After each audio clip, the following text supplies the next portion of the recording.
تو یہ پہلے تو کنسپٹ کلیئر کریں, خدا آیا نہیں ہے, خدا ہمیشہ سے. ہم اسے میتھمیٹیکلی ثابت کرتے ہیں. دیکھیں, جو یونیورسل ٹروتھ اسٹیبلش ہو چکے ہیں اس کو تو آپ کوئی دوبارہ سے چیلنج نہ کریں. یعنی یہ یونیورسل ٹروتھ ہے کہ 2 + 2 = 4. ٹھیک ہے, اب اسے کوئی 5 یا 3 بنانے کی کوشش کرے تو ظلم پر مبنی کام کر رہا ہے.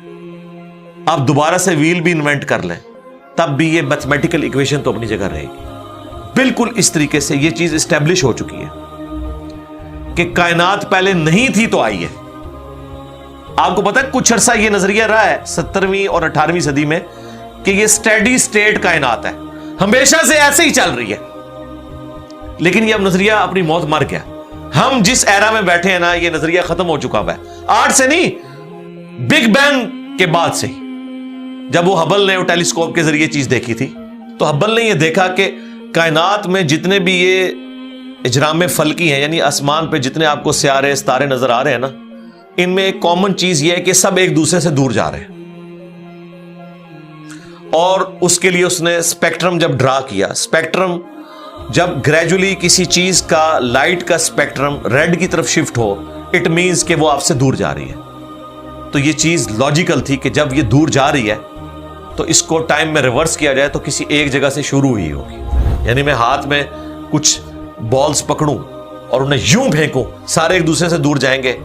اور یہ ایک یونیورسل ٹروتھ ہے کہ یہ دور اس لیے جا رہے ہیں کہ کہیں ایک جگہ سے یہ سٹارٹ ہوئے تھے. یہ تو ایک نیچرل چیز ہے. اچھا, انہوں نے کہا کہ اگر ہم ٹائم کو ریورس کریں اور ایسے پوائنٹ پہ پہنچ جائیں کہ جہاں سے یہ چیز سٹارٹ ہوئی تھی, تو اس کو سائنٹسٹ نے نام دیا کہ وہ ایک ایسا پوائنٹ تھا کہ جس کی ڈینسٹی انفینٹ تھی, نہ ختم ہونے والی, اور والیوم 0 تھا. والیوم 0 ہے اور ڈینسٹی انفینٹ ہے. اٹ مینز کریشن ایکس نہیں لو, عدم محض سے وجود, کچھ نہیں تھا تو یہ ہو گیا. اور پھر وہ کہتے ہیں کہ یہ جو بگ بینگ ہوا ہے, اس بگ بینگ کے بعد اگر 1 سیکنڈ کے ٹریلین حصے کے اندر بھی ذرا سی ڈسٹربنس آتی تو یہ کائنات وجود میں نہیں آ سکتی تھی. اور یہ تو صرف وجود میں آنے کی بات ہے. پھر جو billions of fine tunings planet earth کے اوپر موجود ہیں, ہر سیارے کے اعتبار سے ہیں, زمین کا سورج سے فاصلہ, پھر ان کی گریویٹیشنل فورس, ان کی موومنٹ, سپیڈ, یہ تو ایک پوری ایک سمجھ لیں ایک ایسی فیلڈ ہے جس میں انسان جا کے گم ہو جاتا ہے. ان ساری چیزوں کو کنسیڈر کر کے اسٹیڈی اسٹیٹ کائنات کی تھیوری تو ہوگی ختم اور بگ بینگ ہوگی اسٹیبلش. اب یہ تو ثابت ہو گیا کہ کریشن ایکس نہیں لو ہوئی ہے, یعنی انسان یا کائنات یہ پیدا ہوئے ہیں. پرابلم تب تھی آپ کے لیے جب آپ یہ مانتے کہ یہ بھی ہمیشہ سے ہیں, ہمیشہ سے انسان پیدا ہو رہے ہیں اور دوسرا اینڈ کوئی نہیں ہے. یہ تو مسئلہ حل کر دیا آپ کا سائنس نے. ان کا نہیں, کریشن تو ہوئی ہے. اب اس کا کریٹر ہے یا نہیں ہے, اس کے اوپر وہ آ کے بات کرتے ہیں. اب یہ جو فائن ٹیوننگز ہیں, ان کو سمجھنے کے لیے اتنے دماغ کی ضرورت ہے, اتنے برینز کی ضرورت ہے. ڈی این اے کی اسٹرکچر کو سمجھنے کے لیے, اس ہارمونی کو سمجھنے کے لیے, بنانے کے لیے نہیں سرکار. اتنے برینز لگ جائیں. آج تک ہم ڈسکوریز ہی کر رہے ہیں. یہ جتنے ہم چیزیں دریافت کرتے ہیں نا, وہ ہم قانون قدرت دریافت کرتے ہیں. یعنی اگر ہم نے یہ چیز ایکسپلور کر لی ہے کہ سورج مشرق سے نکلتا ہے, مغرب میں غروب ہوتا ہے ود رسپیکٹ ٹو زمین, ویسے تو غروب ہوتا ہی نہیں ہے نا, نکلتا ہے. تو یہ ایک فزیکل فینومینا ہے جو ہم نے ڈسکور کیا ہے. اس فینومینا نے سورج کو پیدا نہیں کیا. یہ کریٹر آف سن تو نہیں ہے. یہ اگر آپ کو پتا چل گیا, انڈے میں سے چوزا نکلتا ہے اور چوزا اتنے عرصے کے لیے انڈے کو آپ گرمائش میں رکھتے ہیں 22 دن کے لیے مرغی کے نیچے یا کسی مشین میں. تو اس انفارمیشن نے چوزے کو پیدا نہیں کیا, بلکہ یہ چوزے کے پیدا ہونے کے بارے میں انفارمیشن ہے. آپ اس کے اندر مزید چلے جائیں, جتنا ڈیپ ڈگ کرتے جائیں, الٹیمیٹلی آپ کی ایک انفارمیشن ایڈ ہوگی. یہ نہیں ہوگا کہ آپ کو یہ پتا چل جائے کہ اس نے پیدا کیا. وہ تو مرغی کو خود نہیں پتا جو پیدا کرنے والی ہے, کروکوڈائل کو, ایلیفینٹ کو, یہ پتہ ہی نہیں میرے اندر کیا کیا کوالٹیز ہیں. جس کو یہ پتہ ہی نہیں میرے اندر کیا کوالٹیز ہیں, انسان کو نہیں پتا ابھی تک میرے اندر کیا کوالٹیز ہیں, یہ تو بھی سائنس تھوڑا بہت آپ کو ایکسپلور کر رہی ہے. تو کریٹر تو ہم ان کوالٹیز کے ہے ہی نہیں ہے. اور پھر پیچھے ایک برین اس اعتبار سے ہے کہ وہ ایک آرگنائز طریقے سے, اور یہ بھی چیز ڈیفینیٹلی فیزیبلٹی کے تحت آپ سمجھیں میتھمیٹکس میں اسٹیبلش ہو چکی ہے کہ یہ پورے ایک آرگنائز طریقے سے جو چیز چل رہی ہوتی ہے اس کے پیچھے ایک برین ضرور ہوتا ہے. برین کے بغیر یہ کوئی ڈیزائن کر نہیں سکتا. فزکس کا سیکنڈ آف تھرمو ڈائنامکس جو ہے کہ انٹروپی یا تو کانسٹنٹ رہتی ہے یا انکریز کرتی ہے, یعنی ڈس آرڈر. خدا نہ خواستہ یہاں پہ دھماکہ ہو جائے تو ہر چیز بکھر جائے گی. اس کے بعد دنیا کا کوئی دھماکہ دوبارہ اس کو اس حالت میں ارینج نہیں کر سکتا. اس کو کہتے ہیں انٹروپی, کہ کہیں پہ بگاڑ آتا ہے تو وہ بڑھتا ہے. یہ ہو سکتا ہے کہ مزید آپ لوگ لائیں تو یہ بگاڑ اور بڑھتا جائے, یا جتنا ہے اتنا ہی رہے, واپس آرگنائز نہیں ہو سکتا جب تک کہ دوبارہ سے انٹروین کر کے آپ یہ کرنا. جس طرح وہ زیارت میں انہوں نے محمد علی جناح کے وہ سارے وہ میوزیم تباہ کر دیا تھا دہشت گردوں نے, تو دوبارہ سے انہوں نے بنایا, تو خود بخود تو نہیں بنا. دھماکے کے بعد تو سب کچھ خود بخود پھیل گیا تھا, لیکن دوبارہ اس جگہ پہ لانے کے لیے آپ کو بجٹ لگا ہے, برین لگا ہے, ایفرٹ پٹ کی ہیں, پھر جا کے وہ آرگنائز ہوا ہے. تو اس کا مطلب ہے آرڈر بنانے کے لیے برین چاہیے ہوتا ہے, ڈس آرڈر کے لیے کوئی مسئلہ نہیں. اور ڈس آرڈر کے بعد دوبارہ آرڈر بن جائے اس کے لیے برین چاہیے. سرکار یہ کون سا ڈس آرڈر ہے, یہ کون سا بگ بینگ ہے؟ چھوٹا سا دھماکہ آرگنائز نہیں کرتا, چیز کو بگاڑتا ہے. اور اتنا بڑا دھماکہ اتنا بڑا آرڈر لے آیا ہے کہ پلانٹ ارتھ کے اوپر 2 ملین سے زیادہ سپیشیز ہیں. ایک ایک سپیشی کے اوپر آپ زندگی گزارے, آپ صرف اس کی عادتیں ہی نہیں بتا سکتے کیا ہیں. یہ تو چھوڑ دیں کہ یہ بنی کیسی ہے. تو یہ تو ایک نہ ختم ہونے والا سلسلہ ہے. تو یہ برین تو اسٹیبلش ہے. اب اگلا سٹیپ یہ ہے کہ یہ جو برین ہے, وہ رچرڈ ڈاکنز بھی کہتا ہے نا دا گاڈ ڈیلوژن میں, جب فریڈ ہائل کا جملہ اسے کوٹ کیا گیا نا, فریڈ ہائل ایک بہت بڑا سمجھے فلاسفر بھی تھا, سائنٹسٹ بھی تھا. اس نے کہا تھا کہ انسان کا بن جانا خود بخود یہ اسی طرح کا فینومینا ہے, یہ اس سے بڑھ کر کمپلیکس فینومینا ہے کہ کوئی شخص یہ کلیم کرے کہ کوئی ہوائی جھکڑ ٹورنیڈو چلا اور اس نے کوڑے کباڑ کے ڈھیر سے مٹیریل اٹھایا اور ایک بوئنگ 747 تیار کر دیا. یہ دنیا کا کوئی پاگل بیوقوف آدمی بھی یہ بات نہیں مانے گا. اس کو چھوڑ دے, ایک بال پوائنٹ بننے کو کوئی نہیں مانے گا. تو اس نے کہا اس سے کمپلیکس چیز انسان ہے, اس کو تم یہ مانے ہوئے کہ خود بخود بن گئی ہے بغیر کسی برین کے. اچھا, تو اس کا جواب آپ کو پتا ہے رچرڈ ڈاکنز نے کیا دیا؟ اس نے ایک چیپٹر بنایا, اس کی ہیڈنگ رکھی دا الٹیمیٹ بوئنگ 747.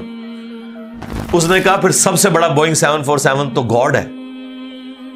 آپ یہ کہہ رہے ہو کہ انسان اتنا کمپلیکس ہے کہ خود بن نہیں سکتا کسی کے بنائے بغیر, تو جو اس کو بنانے والا ہے وہ تو اس سے زیادہ کمپلیکس ہے, وہ تو الٹیمیٹ بوئنگ 747 ہے. اگر اتنا مشکل انسان ڈی این اے اسٹرکچر والا یہ آپ کہتے ہو خود نہیں بنے گا, اس کو کوئی بنائے گا, تو جس نے اسے بنایا ہے وہ تو اس سے زیادہ کمپلیکس چیز ہے, تو اس کا بھی کوئی کریٹر ہونا چاہیے. تو ہم نے کیا کہا تھا, رکو ذرا صبر کرو, for the sake of argument ہم تمہاری بات کے ساتھ ایگری کرتے ہیں, لیکن آگے چل.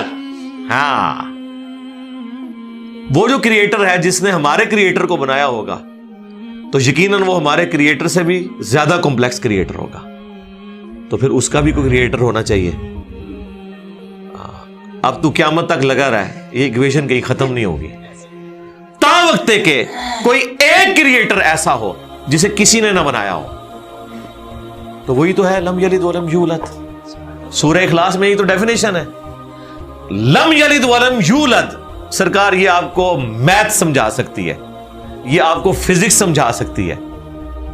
یہ کتنی بڑی ڈیفینیشن ہے, ہم نے بچپن میں ایسے ہی یاد کر لیا کہ نہ اس کا کوئی باپ ہے نہ کوئی بیٹا. نہ, یہ تو ہم ایک اخلاقی سے ترجمہ کر رہے ہیں نا. تو ایکچوئل ترجمہ ہے کہ نہ وہ خود کسی سے نکلا ہے نہ اس سے کوئی نکلا ہے, وہ ہمیشہ سے ہے. اس لیے بخاری مسلم میں حدیث ہے کہ تمہارے پاس شیطان آتا ہے نا تو کہتا ہے پہاڑوں کو کس نے بنایا؟ تم کہتے ہو اللہ نے. پوچھتا ہے درختوں کو کس نے بنایا؟ کہتا ہے اللہ نے. تم کہتے ہو اس کو جواب کے طور پر جب وہ سوال پوچھتا ہے، پھر مختلف سوال کرتا ہے، تم اللہ کہتے ہو، اینڈ پہ وہ کہتا ہے اللہ کو کس نے بنایا؟ اب تم نے کہنا ہے پھر اس پہ قل هو اللہ احد اللہ الصمد لم یلد ولم یولد ولم یکن لہ کفوا احد۔ ذرا نبی علیہ السلام تو اتنا ہی کہہ سکتے تھے نا، آپ کو اللہ تعالیٰ نے ہماری ہدایت کا امام بنایا، ٹھیک ہے، لیکن بعد میں جب یہ میتھمیٹیکل ایکویشنز، سائنٹیفک ڈسکوریز اور یہ یونیورسل ٹروتھ انسانوں کو اللہ تعالیٰ نے دریافت کروائے ہیں، تو اب ہم بڑی آسانی سے اس کو مزید ایکسپلین کر سکتے ہیں کہ اگر کوئی کریٹر کا کریٹر ہے تو اس کا بھی کوئی کریٹر ہوگا، اور یوں یہ ایک سمجھ لے نہ ختم ہونے والا سلسلہ شروع ہو جائے گا۔ یہ آپ کو اچھا اب آپ سوچ رہے ہو کہ یہ کیوں ماننا پڑے گا کہ کوئی ایک ایسا ہونا چاہیے کہ جس کا، یہ اس لیے ماننا پڑے گا کہ دوسری طرف ایکویشن جو ہے وہ فزیکلی میرے سامنے موجود ہے کہ میں ہوں، کریشن موجود ہے۔ اگر ایک تھیوری ہوتی نا کہ نہ کریشن ہوتی نہ کریٹر تو ہمیں کوئی چیز مجبور نہیں کرتی تھی۔ اب ہماری مجبوری یہ ہے کہ کائنات ہمارے سامنے ہے، ہم زندہ مخلوق ہیں، ہم سب کچھ دیکھ رہے ہیں، کریٹڈ چیزیں موجود ہیں، تو دوسرے اینگل پہ ہمیں جانا پڑے گا اور الٹیمیٹلی کسی ایک کریٹر پہ رکنا پڑے گا، کوئی کریٹر نہ ہو اس کا۔ اس لیے میں نے اپنی ویڈیوز میں بارہا کہا ہے، اگر آپ مجھ سے پوچھیں کہ اللہ تعالیٰ کی کون سی ایسی کوالٹی ہے جو امیجنیشن سے باہر ہے، جس کی آپ کو مثال بھی نہیں بیان کر سکتے۔ دیکھیں اگر اللہ تعالیٰ کہتا ہے میں سنتا ہوں دیکھتا ہوں، تو ہم اس کا ایک دھندلا تصور لا سکتے ہیں کہ میں بھی سنتا ہوں اور دیکھتا ہوں، اگرچہ میرا ادھار کا ہے، اللہ کا ذاتی ہے، میرا لمیٹڈ ہے، اللہ کا ان لمیٹڈ ہے، میرا ڈیپینڈنٹ ہے، اللہ کا انڈیپینڈنٹ ہے۔ ہر چیز کو آپ امیجن کر سکتے ہیں، لیکن اللہ کی جو یہ کوالٹی ہے کہ وہ ہمیشہ سے ہے، کبھی کوئی وقت ایسا نہیں تھا کہ وہ نہیں تھا۔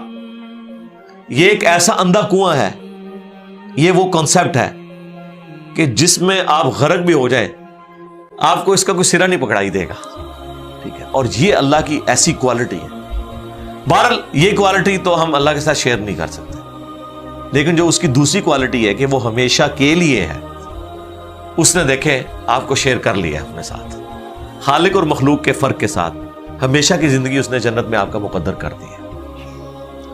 یعنی وہ کوالٹی تو شیئر نہیں ہو سکتی کہ ہمیشہ سے ہو، لیکن ہمیشہ کے لیے ہو، یہ اس نے آپ کو دے دی ہے۔ دیکھیں یہ وہ کنسپٹ ہے جس کے بعد آپ اللہ سے محبت کریں کہ دیکھیں وہ اکیلا تھا، اس نے اپنے ساتھ آپ کو شریک کر لیا، اس اعتبار سے کہ خالق اور مخلوق کا فرق تو ہے، لیکن اس نے دیکھیں آپ کو کیا کیا نعمتیں جنت میں دینی ہے، آپ خواہش کریں گے وہ چیز آپ کے سامنے آ جائے گی۔ اسی کے لیے میں نے وہ منی گاڈ کی ٹرم ڈیوائز کی تھی خالق اور مخلوق کے ساتھ سمجھانے کے لیے۔ اور اب سے اس سے بڑی بات یہ کہتے ہیں، یہ جی وہ جنت میں تو آپ دعا کریں گے تو آپ کو ملے گا، خواہش اور کن فیکون نہیں ہوگا۔ سرکار خواہش ہی ہے، اور آپ تو بات ہی نہ کریں، آپ تو اپنے بابوں کے لیے دنیا میں یہ کہتے ہیں نگاہ مار کے کر دیتا، تسی دنیا نگاہ مار کے کر دو دعا بغیر۔ کبھی آیا کہ عبد القادر جانی نے دعا کی تو مردہ زندہ ہو گیا؟ کہا نہیں کیا، اٹھ کن فیکون، تسی دنیا میں بیٹھے ہوئے ہو، سانو جنت بھی کن فیکون کے اوپر تم جو ہے وہ کہتے ہو کہ یہ شرک کر رہے ہیں، تمہارے سارے بابوں کے بارے میں تم یہ دنیا میں شرک مانے ہوئے ہو، جو ہے ہی سب کچھ جھوٹ ہے، ہم تو آخرت بتا رہے ہیں کن فیکون، اس اعتبار سے کہ آپ کی خواہش کے بعد وہ چیز آپ کے سامنے آ جائے گی۔ چاہیں تو اشاروں سے اپنے کایا ہی پلٹ دیں دنیا کی، ہاں یہ حال ہے خدمت گاروں کا، سرکار کا عالم کیا، اشاروں سے، دعاؤں سے نہیں۔ تو سانو کہتا نہیں جنت کی دعا تو بعد ملے گا، اشارے نہ کچھ نہیں ملے گا، تو اسی دنیا جی اپنی جہنم بنائی ہوئی ہے اس طرح سے عقیدے رکھ کے، اور جو ایکچوئل ہے وہ تو ہے انشاءاللہ تعالی۔ ہاں شاید آپ کے لیے اور آپ جن کو مانتے ہیں ان کے لیے نہ ہو، اس لیے آپ ماننے کے لیے تیار نہیں ہے، ہمارے لیے تو ہے انشاءاللہ تعالی، انشاءاللہ۔